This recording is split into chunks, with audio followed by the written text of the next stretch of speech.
अस्सलाम वालेकुम। क्या हाल चाल है? उम्मीद करते हैं कि आप खैरियत से होंगे। हमारा दुआ है कि आप हमेशा खुश रहें, हंसते और मुस्कुराते रहें और इसी तरह हमें अपना प्यार दिखाते रहें। बिल्कुल जी, मेरा नाम मोहम्मद यूसुफ। मैं हूं तारिक महमूद। मैं हूँ गुलजार मैं साहब। मोहम्मद को। तो आज हम इस वीडियो पे रिएक्ट करने जा रहे वीडियो का टाइटल है USA invites India to join naval group to help Israel. तो प्रशांत धवन की वीडियो देखते हैं भाई वीडियो और अपना रिव्यू पर देंगे। कॉर्नर करते हैं 3 2 1 वीडियो स्टार्ट। नमस्कार and I welcome you to world affairs. मैं हूं प्रशांत धवन। नाउ रिसेंटली ये न्यूज सामने आई है कि यूएसए ने इनवाइट किया है इंडिया को to join naval group to help Israel. Now ये बहुत ही ज्यादा बड़ी डेवलपमेंट है। यहाँ पे आप देख पाएंगे इससे रिलेटेड बहुत सारे आर्टिकल्स पब्लिश किए गए हैं कि US invites India to join naval coalition in Red Sea. Now एक बार आपको जरा मैप पे दिखाता हूं कि ये सारा इशू कहां पे हो रहा है और यूएसए की जो ओवरऑल रणनीति थी ये इतनी बुरी तरीके से फेल कर गई कि अब इन्हें डायरेक्टली इंडिया की हेल्प चाहिए होगी, नहीं तो यूएस अकेले रेड सी में हूती रिबेल्स को कंट्रोल नहीं कर पाएगा। ना यहाँ पे आप देख पाओगे, आपको दिख जाएगा यमन देश। यमन देश आपको बताओगा आधा यमन की सरकार के पास है, आधा यमन जो है ऑलमोस्ट आधा यमन ये हूती रिबेल्स कंट्रोल करते हैं और ये लोग आज के समय लगातार अटैक कर रहे हैं इजराइल को, यूएसए की शिप्स को। और अब तो जो कार्गो शिप्स हैं जो अरेबियन सी में जा रही हैं, जो इंडिया की तरफ जा रही हैं, वहां पर भी रिपोर्ट्स आई हैं कि इन शिप्स को अटैक किया गया है हूती रिबेल्स द्वारा। नाउ यूएस ये सब देखकर काफी चिंतित है। आई एम श्योर यूएसए की मेन चिंता ये नहीं है कि कार्गो शिप्स पे अटैक हो रहा है। यूएसए की मेन चिंता यह है कि हूती रिबेल्स इजराइल को अटैक करने की कोशिश कर रहे हैं। तो यूएसए ने हूती रिबेल्स से निपटने के लिए रेड सी में, प्राइमरली सारा इशू यहां पर रेड सी का है, तो रेड सी में हूती रिबेल्स से निपटने के लिए यूएसए ने एक ऑपरेशन लॉन्च किया। ऑपरेशन का नाम है ऑपरेशन प्रॉस्पेरिटी गार्डियन। प्रॉस्पेरिटी होता है समृद्धि, तो समृद्धि की रक्षा यूएस कह रहा है कि हम कर रहे हैं। बेसिकली जो ट्रेड रूट है यहां पर उसको यूएस बचाने का दावा कर रहा था। और यूएस ने इस ऑपरेशन में क्लेम किया कि कई कंट्रीज अपनी नौसेना भेजने को तैयार हैं। मगर यूएसए का जो ये क्लेम था ये बहुत हद तक खोखला साबित हुआ। यहाँ पे आप देख पाओगे यूएसए ने कहा कि UK, Canada, Netherlands, Qatar, Denmark, Greece, उसके अलावा नॉर्वे और इवन सेशल्स, कई कंट्रीज हैं जो बिल्कुल तैयार हैं हूती रिबेल से लड़ने के लिए रेड सी के आसपास। मगर रियलिटी में क्या हुआ, एक एक करके कई कंट्रीज ने हाथ खड़े कर दिए और ये कहा कि हम देखिए अपनी नौसेना नहीं भेजने वाले। ये बहुत ही ज़्यादा एक ऑब्वियस बात थी। जब यूएसए ने सबसे पहले ऑपरेशन प्रॉस्पेरिटी गार्डियन अनाउंस किया था, मैंने आपको तभी कह दिया था कि जिन कंट्रीज का दूर दूर से कोई रिलेशन नहीं है इंडियन ओशन से, वो अपनी नौसेना इतनी दूर क्यों भेजेंगे। तो यूएसए ने देखिए स्टार्टिंग में ही रणनीति इतनी जरा खराब बनाई थी कि कई कंट्रीज, कई क्वाड कंट्रीज ने ही यूएसए को पहले हाँ कहकर लास्ट मोमेंट पर कह दिया कि हम अपनी नौसेना नहीं भेज पाएंगे। फॉर एग्जांपल ऑस्ट्रेलिया, यहाँ पे आप देख पाओगे ऑस्ट्रेलिया ने रिजेक्ट कर दी थी यूएसए की रिक्वेस्ट कि आप भी देखिए प्रॉस्पेरिटी गार्डियन के अंडर अपनी नौसेना भेजिए। सब कंट्रीज ने यह कहा कि हम आपको सपोर्ट कर रहे हैं, मॉरल सपोर्ट हमारा आपके साथ है, हम बिल्कुल, आप लोग आगे बढ़िए जो आपको यहाँ पर करना है, बट हमको ये मत कहिए कि हम भी अपनी नौसेना यहाँ पे उतारे। खैर यूएस अकेला पड़ गया यहाँ पर, मगर यूएसए ने अकेले अपने दम पर भी हूती रिबेल्स को टारगेट करना स्टार्ट कर दिया। फॉर एग्जाम्पल यहाँ पे आप देख पाओगे article, US sinks Houthi boats after Red Sea attack. जो हूती रिबेल्स हैं वो काफी बार बोट्स के जरिए अटैक करते रहे कार्गो शिप्स को। बहुत सारी बोट्स को यूएसए ने सिंक किया है, कई रिबेल्स को मारा। और यूएस नेवी अपने आप में देखिए प्रॉब्लम यही है, एक बार को आप आर्ग्यू कर सकते हैं यूएस नेवी इतनी स्ट्रांग है, इतनी बड़ी नौसेना है इनकी, यूएसए को हेल्प की आवश्यकता क्यों पड़ी। देखिए यूएसए की नेवी बहुत ज़्यादा स्ट्रेच्ड है। यूएस नेवी ताइवान को भी संभाल रही है कि ताइवान पे अटैक ना हो जाए। जापान, साउथ कोरिया की जो सिक्योरिटी है वो भी यूएस नेवी पे आती है। यूएस नेवी फिर सऊदी अरेबिया, यूएई में भी डिप्लॉयड है। फिर यूएस नेवी का ये भी काम है कि यूएसए को भी बचा के रखना है। फिर नेटो की भी रिस्पॉन्सिबिलिटीज़ हैं। यूक्रेन रशिया वॉर में ऑफ कोर्स यूएस नेवी की एक बड़ी फ्लीट रेडी है, क्योंकि कल को मान लीजिए रशिया अगर एक नेवल अटैक करता है किसी नेटो कंट्री पर तो यूएसए को जवाब देना होगा उस केस में। तो रेड सी पर भी ना आज के समय कार्रवाई करना यूएसए के लिए बहुत मुश्किल पड़ रहा है और इसलिए ना यूएसए को हेल्प चाहिए। और इनको मेन उम्मीद ये है कि चाहे क्वाड का एक मेंबर ऑस्ट्रेलिया ये पीछे हट गया हो, एक और मेंबर है क्वाड का इंडिया, ये इनकी हेल्प में आ जाएगा। बट इंडिया ने भी हूती रिबेल्स के अगेंस्ट जो यूएसए की ये फोर्स है ये ज्वाइन करने से अभी तक मना ही किया है। अब यहाँ पे आपका एक सवाल आएगा कि एक बार को ऑस्ट्रेलिया आप कह सकते हैं बहुत दूर है, अरेबियन सी से काफ़ी दूर है, स्पेन भी बहुत दूर है, तो एक बार को कनाडा, ऑस्ट्रेलिया वगैरह ये सब कंट्रीज पार्टिसिपेट यहाँ पर नहीं कर रहे, समझ में आता है। इंडिया तो एक बहुत ही इंपॉर्टेंट प्लेयर है अरेबियन सी में, बे ऑफ बंगाल में, इंडियन ओशन में। हम लोग यहाँ पर यूएसए की हेल्प क्यों नहीं कर रहे? हम लोग ये जो ऑपरेशन है यूएसए का, इसको ज्वाइन क्यों नहीं कर रहे? देखिए, इसके पीछे एक बड़ा रीज़न ये है, हूती रिबेल्स जो उन्माद आज के समय मचाए हुए हैं, जिस तरीके से हूती रिबेल्स अटैक कर रहे हैं, उसके पीछे का रीज़न क्या है? ये कुछ ऐसा तो नहीं है कि बिल्कुल वाइल्ड आतंकवादी है, बस आतंक मचा रहे हैं। हूती रिबेल्स के हिसाब से इनका मेन मोटिव है ये सब अटैक करने का कि इजराइल पर वर्ल्ड कम्युनिटी प्रेशर डाले कि इजराइल गाजा में आज के समय जो भी कर रहा है ना, ये रोक दिया जाए ना। प्रॉब्लम यही आती है, मान लीजिए एक हाइपोथेटिकल सिनेरियो मैं आपको बता रहा हूं कि भारतीय नौसेना भी अमेरिकी नौसेना के साथ मिलकर हूती रिबेल्स को चोट पहुंचाती है, जो हम कर सकते हैं, कोई मुश्किल काम नहीं है, it can be done very easily. मगर उसके बाद ना इस्लामिक वर्ल्ड में एक इमेज ये जाएगी कि इंडिया यूएस इजराइल के साथ खड़ा हो गया, बिल्कुल मिलिटरीली खड़ा हो गया। क्योंकि देखो, जो सिचुएशन है ना गाजा में आज के समय बहुत ज़्यादा डेलिकेट है। इजराइल अग्रेसिवली पूरे गाजा को कब्जाने की कोशिश कर रहा है। ये बात अब सिर्फ यहाँ तक सीमित नहीं है कि गाजा पट्टी से हमास को हटाना है, Israel all together complete control चाहता है पूरी गाजा पट्टी का। तो ऐसे टाइम में ना सिर्फ इंडिया, इवन ऑस्ट्रेलिया, जापान, बाकी जो क्वाड कंट्रीज हैं, सबकी एक रणनीति है वेट एंड वॉच। चाहे एक बार को हूती रिबेल्स कार्गो शिप्स पर और भी अटैक करें, अभी के लिए वेट एंड वॉच की रणनीति है। क्योंकि बेस्ट सोल्यूशन तो इसका यही रहेगा कि इजराइल और हमास के बीच में समझौता हो जाए, सीज फायर अभी के लिए हो जाए, वायलेंस टल जाए, हूती रिबेल्स भी अपने आप शांत हो जाए, कोई एक बड़ा मिलिट्री ऑपरेशन ज्वाइन करने की आवश्यकता ना पड़े। नहीं तो अगर ऐसे ही चलता रहा कई महीनों तक, तो एक बार को मेरे हिसाब से इंडिया को एक बहुत ज़्यादा मुश्किल निर्णय लेना होगा। तो मैं यहाँ पे आपसे पूछना चाहूँगा कि क्या भारत को ये जो ऑपरेशन है ये ज्वाइन करना चाहिए, या फिर आप मानती हैं कि नहीं, ये ऑपरेशन अभी के लिए बहुत रिस्की है, इससे दूर ही रहो, हमें पता नहीं है कि इवेंचुअली इसके जियोपॉलिटिकल इंप्लीकेशंस क्या होंगे। तो लिखिएगा इसके बारे में कमेंट सेक्शन में कि यूएस की तरफ से इनवाइट तो आ गया है, मगर क्या इंडिया को ये नेवल कोलिशन ज्वाइन करना चाहिए या नहीं? लिखिएगा इसके बारे में कमेंट सेक्शन में। और फाइनली यहाँ पर मैं ये भी ऐड कर दूँ कि अनअकैडमी की एक मेगा सेल एक्टिवेट हो चुकी है, जिसमें आपको 50% डिस्काउंट मिलेगा। तो कमेंट सेक्शन में जाइए, यहाँ पे आपको लिंक मिल जाएगा।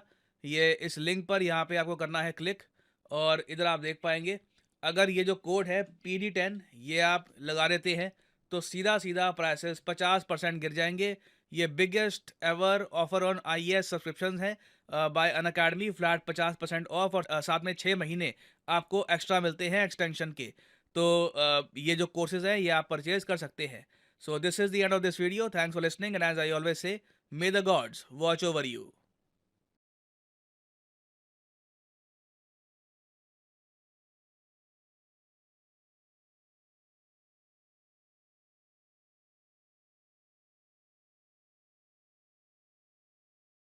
चलें जी, वीडियो खत्म हो गया। भाई साहब, ये भाई साहब मेरे सवाल का जवाब पहले आप दें। मैं तुझे आज 5 दिन से कह रहा था ना कि यमन जो है ना वो इसराइल अमेरिका को नुकसान दे रहा है, जितना भी दे सकता है, कोशिश कर रहा है। ये दोनों कहते हैं, मोहम्मद तो ये कहते थे ये झूठी खबरें तो कहां से उठा कर ले आता है। तो यार नुकसान वो क्या करता है, वो शिप लूट लेता है, जो इसको शिपें तबाह की, अमेरिका की शिपें जो है ना वो तबाह की है। मेरे पास प्रूफ है, अल जजीरा की रिपोर्ट है, मेरे पास BBC की भी रिपोर्ट है, मैं सबूत के तौर पे लगा कर दिखा सकता हूँ। अच्छा। ये मोदम और ये मानते नहीं थे। वो कौन सी शिप है? कार्गो शिप को तबाह करना कोई उनके फौजी मरे, उनमें उनका असला था, उनका दिफा का सारा कुछ सामान वही था, उनको तबाह किया गया है।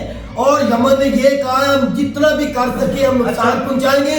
पहुंचा क्यों रहे हैं कि इसराइल जो कर रहा है अमेरिका के कहने पे वो रुक जाना चाहिए। पहले नंबर तो बात ये रुकना चाहिए। मेरा भाई, और आज मैं इंडिया से कहता हूँ, आज इंडिया करे ना मदद अमेरिका की, यूरोप वाले रास्ते से आज इंडिया आगे आए ना करे मदद। कभी भी इंडिया तारक साहब मदद नहीं करेगा। इसमें कनाडा, अमेरिका भाग नहीं गया, ऑस्ट्रेलिया भाग नहीं गया।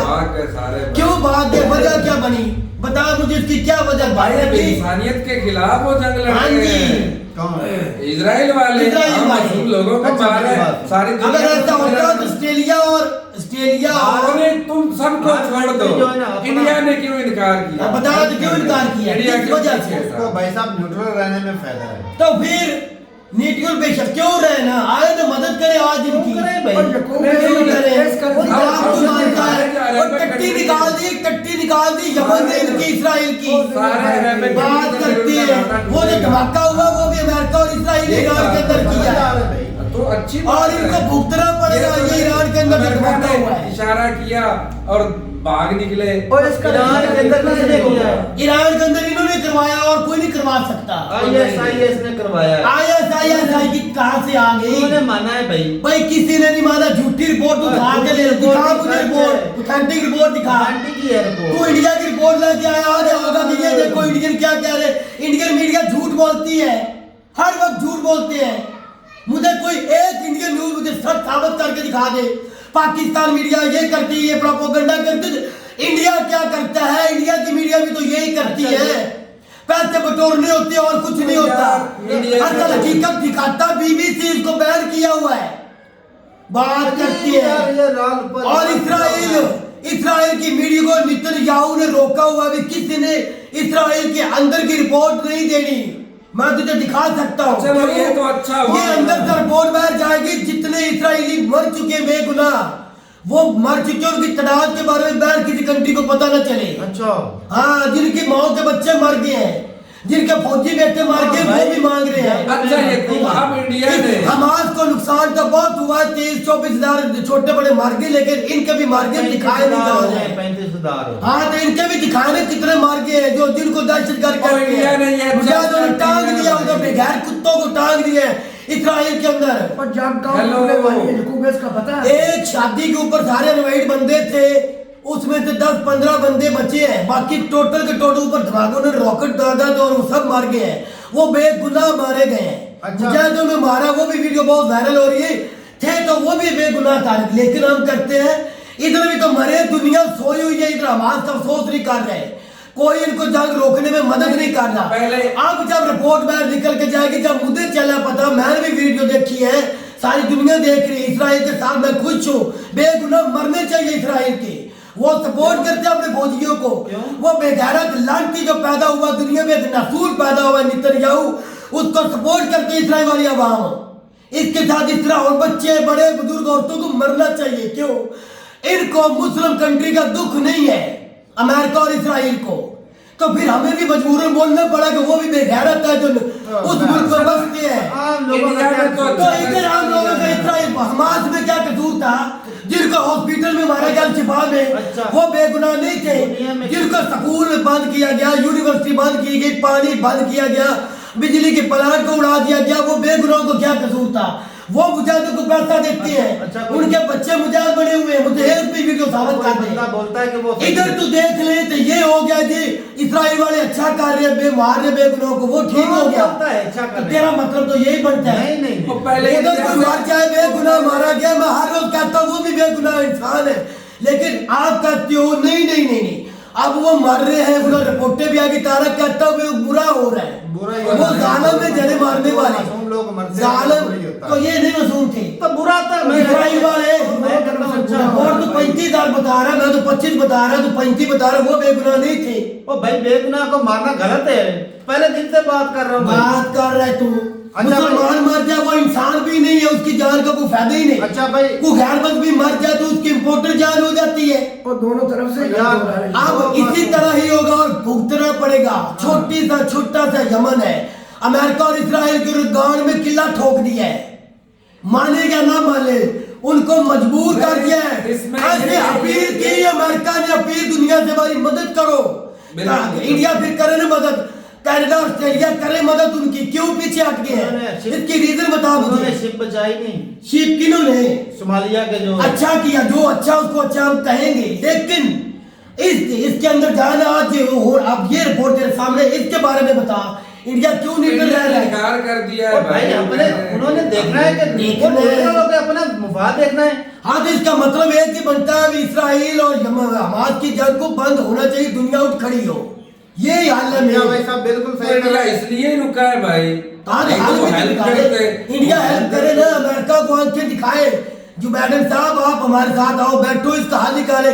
इंसानियत का नुकसान हो रहा है, इकोनॉमी का पूरी दुनिया में नुकसान हो रहा है। अच्छा भाई, ये आंखें नहीं दिखा सकता, बाकी इसको वो बच्चे तो ऐसे ही बोल रहा है, लेकिन भाई ये ऐसे नहीं मैं बोल रहा, यहाँ मेरी बात में ना वजन है, मैं ऐसे नहीं बोल रहा, मैं अपने से रिपोर्ट नहीं बना के ले ये आता। जो सारे कंट्री जिसको अमेरिका ने बोला कि वो सारे ग्रुप को ज्वाइन कर रहे हैं, ना तो उनका डायरेक्ट कोई फायदा तो उनका इधर है नहीं है कि उनको इधर से फायदा हो जाए, और बिल्कुल। वो इधर अपनी नेवी कैसे भेज सकते हैं।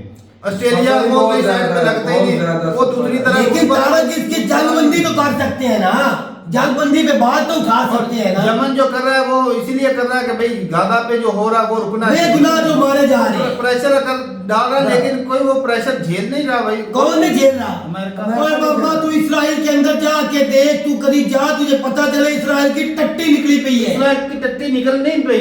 इसराइल को इकोनॉमी वाइज जितना नुकसान हो चुका है, आज तक दुनिया में कभी उसको नहीं हुआ था। ये पति क्या कहते कर, एकदम उसने उठ जाना, नहीं पतंगे जो ऐसे करोगे जैसे तुरका लगेगा तो उठ जाएगी ना ना। एक सॉफ्टवेयर चल गया, कोई सॉफ्टवेयर नहीं, सारे सॉफ्ट शॉप जो तुर्की में बैठे हमास का बंदा तबाह कर दिए हैं, वो इससे ज्यादा ताकतवर था, वो है सॉफ्ट इंजीनियर जो बैठा तुर्की अकेला में। यूट्यूब और फेसबुक की अकेला यूट्यूब, इसकी यूट्यूब कहाँ थी, सॉफ्टवेयर कहाँ था जब 5000 रॉकेट दागा गया, कहाँ थे वो? उसकी कमाई इतनी उसकी औकात ही खत्म हो गई, सिर्फ सॉफ्टवेयर इसराइल की। तो भाई कमाई अमेरिका की औकात खत्म हो गई यूक्रेन में असला दे दे के, और इधर इसराइल को असला दे के। भाई इनकी अपनी वाट लगी, उधर इराक के अंदर भी इनकी फौज है, जापान में भी इनकी फौज है, इन्होंने मिस्र में भी अपनी फौज चढ़ी, उधर ताइवान के ऊपर भी फौज रखी हुई है ना। चाइना तमाम उधर न पहुंच जाए, कहाँ कहाँ टांगे खिलाएंगे अमेरिका? हर तरफ नजर नहीं रखी जाएगी, आखिरकार जुल्म का बदला जुल्म ही होता है। इनको अब भुगतावा पड़ रहा है। तारक मेरी रिपोर्ट को ना माने, इसराइल के अंदर जाकर देख कितनी बेगुनाहों की जानें चली गई हैं। अच्छा भाई, बात ये कि जो ये एरिया है ना, ये अरब वाला जो सी है, समंदर है, इस यहाँ पर अगर चाहे तो इंडिया अकेला भी हिफाजत कर सकता है, क्योंकि इंडियन आर्मी बहुत Strong very navy strong है। हाँ, है। नेवी स्ट्रांग है ना। और इस खित्ते में भाई साहब राज उनका ही है, अगर वो चाहें तो सारा कुछ कर सकते हैं, लेकिन वो ये नहीं चाहता इंडिया कि वो अरब कंट्री के साथ रिलेशन खराब हो जाए। आप देख भाई साहब, बहुत ज्यादा ट्रेड भी होता है, बहुत ज्यादा लोग उधर काम भी करते हैं, रिलेशन भी अच्छे हैं, तो सारी चीजें देखनी पड़ती है। और इंडिया अपने स्टांस पे सही है भाई, अमेरिका तो वो इस्तेमाल करता है अपने फायदे इंडिया को पता है अमेरिका ने मतलब निकाल के चले जाना, चले जाना। हमारी खित्ते में हमारी लड़ाई बन जाएगी। ऐसा है कि वो ये नहीं और बोलता सारे अरबी कंट्री अपने दुश्मन बना लेंगे। उनके साथ कारोबार तजारत है इंडिया की सारे मुस्लिम ममालिक के साथ, सही बात। ये सिवाय पाकिस्तान की। IMEC कॉरिडोर जो बनने जा रहा था, मैं अब ये कहना चाहता हूँ, पता तो सबको ही है, खुदा की कसम यमन वालों ने मुसलमान होने का यूसुफ हक अदा कर दिया, चाहे थोड़ा भी नुकसान पहुंचाया। आप पाकिस्तान से तो इतना भी नहीं हुआ, जुल्म के खिलाफ तो खड़े हुए हैं। खड़े तो हुए ना तारक साहब। ये तो कहो ना, पाकिस्तान की इतनी बड़ी ISI दुनिया के नंबर 1 है, वो कहाँ गई नंबर 1 यार? जो मुस्लिम के लिए खड़े नहीं हो सके, आवाज नहीं उठा सके, उल्टा अमेरिका के जाके घुटनों में बैठ गए हैं। ओ अमेरिका कैसी ISI की कैसी एस्टेब्लिशमेंट यार? अमेरिका बाप है भाई साहब, बाप है, बाप है। यकीन माने, इससे यमन वाले लाखों दर्जे चंगे अच्छे हैं। चलें जी, ये जो है ना अरब सी, यहाँ पे अकेला जो है भाई साहब इंडिया ही कंट्रोल कर सकता अगर चाहे तो, क्योंकि इंडिया की नेवी भाई इंडिया अब चाह के भी नहीं चाहेगा। 2 से ज्यादा तो भाई साहब उनके पास हैं, मेरे को 2 हैं, क्या नाम है उनका, एयरक्राफ्ट कैरियर। क्या सबमरीन भी हैं, 2-4 सबमरीन इस एरिया में फिर रही हैं, तो कोई भी भाई किसी कंट्रोल कर सकते हैं। जैसे वो अमेरिका टारगेट कर रहा था यमन को, हाँ। इस तरह इंडिया नहीं कर सकता, कर सकता है। तो ठीक है भाई, अपनी राय जरूर बताइएगा कमेंट सेक्शन में। मिलते हैं वीडियो के साथ, तब तक के लिए इजाजत दें। अल्लाह हाफिज़।